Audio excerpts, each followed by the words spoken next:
Welcome to Muslim Youth Reminder.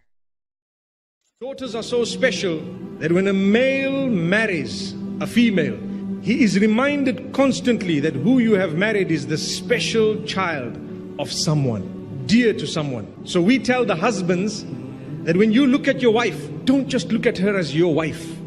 That's not the only title she has. She had a title before that which was more dear and more valuable. What was it? She is the daughter of so-and-so. She also has her own family that loves her and respects her. So do not disrespect her. Do not abuse her. Like they say, don't make her cry. You know, when my wife cries, I always tell her I'm not supposed to allow you to cry. She says, I cry out of joy. MashaAllah. Okay, that's good.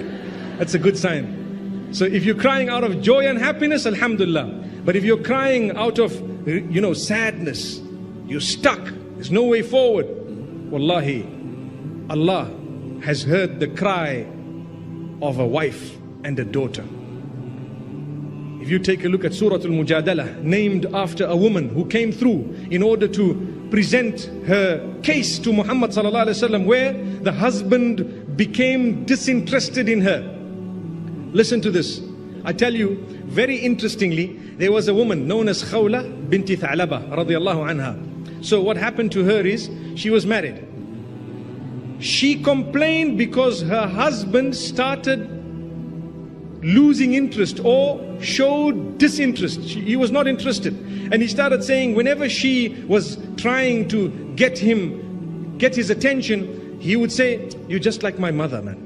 It's okay. You're just like a mother to you, just like my sister, and so on. She went to Muhammad sallallahu alaihi wasallam crying, weeping, complaining, what do I do? This man is saying this to me.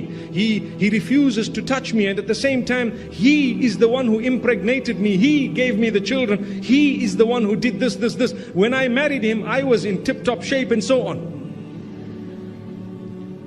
My mothers and sisters, I just want to pause for a moment to tell you that that does not mean that when you have given birth, you should just lose yourself. No, go back. You will be able to retain a lot if you work on it. May Allah subhanahu wa ta'ala help us. Whether they are sit-ups, leg-ups, whatever you want to call them, they work. Trust me, they actually work, dedicatedly.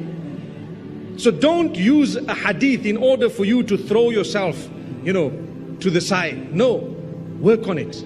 You will feel good by the will of Allah. Like I said, do it for the right reasons. Going back to this narration. So as she's complaining, do you know what happened? The Prophet ﷺ, obviously it's a difficult situation. What do you say? You need to convince the man. Verses were revealed.